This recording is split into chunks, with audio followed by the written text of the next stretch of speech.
বিসমিল্লাহিররহমানিররহিম। সূরা আরাফ মক্কি, আয়াত 1 থেকে 32। আলিফ লাম মিম সাদ। আল্লাহ তোমার নিকট এক কিতাব অবতীর্ণ করা হয়েছে, যাতে এ বিষয়ে তোমরা অন্তরে কোনো সংকোচন না থাকে এবং তুমি এর দ্বারা সতর্ক করো। আর এটি বিশ্বাসীদের জন্য প্রভুর কাছ থেকে যা অবতীর্ণ হয়েছে, তোমরা তা অনুসরণ করো এবং তাকে ছাড়া অন্য বন্ধুদের অনুসরণ করো না। তোমরা অল্প উপদেশ গ্রহণ করো। এবং কত জনপদকে আমি ধ্বংস করেছি। আমার শাস্তি তাদের উপর হয়েছিল রাত্রিতে অথবা দ্বিপ্রহরে, যখন তারা বিশ্রামরত ছিল। যখন আমার শাস্তি তাদের উপর হয়েছিল, তখন তারা বলল যে নিশ্চয়ই আমরা সীমা লঙ্ঘন করেছি। অতঃপর যাদের নিকট রাসূল প্রেরণ করা হয়েছিল তাদের এবং রাসূলগণকেও আমি জিজ্ঞাসা করব। অতঃপর তাদের নিকট সজ্ঞানে কার্যাবলী বিবৃত করব। আর আমি তো উপস্থিত ছিলাম, আর বিবৃতি করবই। আর আমি তো অনুপস্থিত ছিলাম না যেদিন ওজন ঠিকভাবে করা হবে। যাদের ওজন ভারী হবে তারাই সকল কাম হবে, যাদের ওজন হালকা হবে তারাই নিজেদের ক্ষতি করেছে। যেহেতু তারা আমার নিদর্শনবলীকে প্রত্যাখ্যান করত, এবং আমি তো তোমাদের পৃথিবীতে প্রতিষ্ঠিত করেছি এবং ওতে তোমাদের জীবিকার ব্যবস্থা করেছি। তোমরা খুব অল্প শুকর করো। আমি তোমাদের সৃষ্টি করেছি, অতঃপর রূপ দিই এবং ফেরেশতাদের আদমের নিকট নত হতে বলি। সকলেই নত হলো, ইবলীস ছাড়া, আর সে নতশীলদের অন্তর্ভুক্ত হলো না। তিনি বললেন, আমি যখন আদেশ দিলাম তখন কে তোমাকে নত হতে বিরত রাখল? সে বলল, আমি তার চেয়ে শ্রেষ্ঠ। আমাকে অগ্নি ও তাকে মাটি দ্বারা সৃষ্টি করেছেন। তিনি বললেন, এ স্থান থেকে তুমি নেমে যাও, এখান থেকে অহংকার করবে হতে পারে না, এখানে থেকে অহংকার করবে হতে পারে না। সুতরাং বের হয়ে যাও, তুমি অধমদের অন্তর্ভুক্ত। সে বলল, 15 দিবস পর্যন্ত আমাকে অবকাশ দাও। তিনি অবকাশ দেওয়া হলো। সে বলল, তুমি আমার সর্বনাশ করলে। আমরা তোমাদের সরল পথে মানুষের ওত পেতে থাকব। তারপর আমি তাদের সুখ শান্তি তাদের সম্মুখে পশ্চাৎ ডান বামে হতে তাদের নিকট আসবই, এবং তুমি তাদের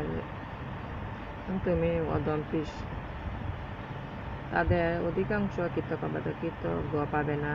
আল্লাহ বললেন, বের হয়ে যাও অদম পিশাচ মানুষের মধ্যে তোমার অনুসারী সকলের দ্বারা আমি জাহান্নাম পূর্ণ করবই।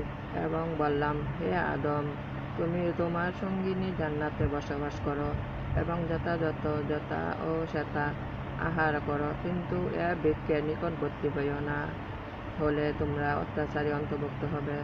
অতঃপর তাদের লজ্জাস্থান ঢাকা ছিল, তা প্রকাশ করার জন্য শয়তান তাদের কুমন্ত্রণা দিল এবং বলল, তোমাদের রব এ বৃক্ষ সম্বন্ধে তোমাদের নিষেধ করেছেন। যদি তোমরা উভয় হয়ে ফেরেশতা কিংবা তোমরা স্থায়ী এই জন্য। শয়তান উভয়ের নিকট শপথ করে বলল, আমি তোমাদের হিতাকাঙ্ক্ষীদের একজন। এভাবে সে তাদের প্রবঞ্চিত করল। তৎপর তারা এবং উদ্যানের পাতা দ্বারা নিজেদের ডাকতে লাগলো। তখন তাদের রব তাদের সম্বোধন করে বলল, আমি কি তোমাদের এ বৃক্ষের ব্যাপারে নিষেধ করিনি? এবং শয়তান তোমাদের প্রকাশ্য শত্রু, আমি কি তা বলিনি?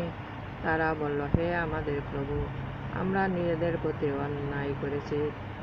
যদিও তুমি ক্ষমা না করো তবে অবশ্যই ক্ষতিগ্রস্তদের অন্তর্ভুক্ত হব। তিনি বললেন, তোমরা একে অন্য শত্রু রূপে কিছুকালের জন্য পৃথিবীতে নেমে যাও এবং তোমাদের বাসস্থান ও জীবিকা সেখানেই, যেখানেই তোমাদের জীবনযাপন, সেখানেই তোমাদের মৃত্যুবরণ এবং সেখান হতে তোমাদের বহিষ্করণ। হে বনি আদম, তোমাদের লজ্জাস্থান ঢাকার বেশভূষার জন্য আমি তোমাদের পরিচ্ছদ দিয়েছি এবং সাবধানতার পরিচ্ছদই সর্বোৎকৃষ্ট। এ আল্লাহর নির্দেশসমূহ অন্যতম, যাতে তার উপদেশ গ্রহণ করো। হে আদম সন্তান, যেন তোমাদের কিছুতেই প্রলোভিত না করে, যেভাবে তোমাদের পিতামাতাকে সে জান্নাত হতে বহিষ্কৃত করেছিল, তাদের লজ্জাস্থান তাদের দেখবার জন্য বিভস্ত করেছিল। সে নিজেও তার দল তোমাদের এমনভাবে দেখে যে তোমরা তাদের দেখতে পাও না। আমি শয়তানকে ওই লোকদের বন্ধু করেছি এবং ঈমান আনে না যখন তারা কুকর্ম করে, তখন বলে আমরা আমাদের বাপ দাদাকেও এরূপই পেয়েছি এবং আল্লাহ আমাদের এরূপ নির্দেশ দিয়েছিল। বলো আল্লাহ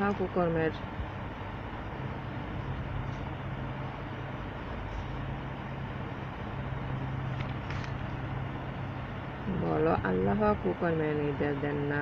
তোমরা না জেনে কেন আল্লাহ সম্বন্ধে কথা বলো? বলো আমার প্রভু ইনসাফের নির্দেশ দিয়েছেন, প্রত্যেক নামাজ স্থির চিত্ত রাখতে এবং বিশুদ্ধ চিত্তে তাকে ডাকবে। তিনি যেভাবে তোমাদের সৃষ্টি করেছেন তোমরা সেভাবে ফিরে আসবে। এক দলকে তিনি সৎ পথে চালান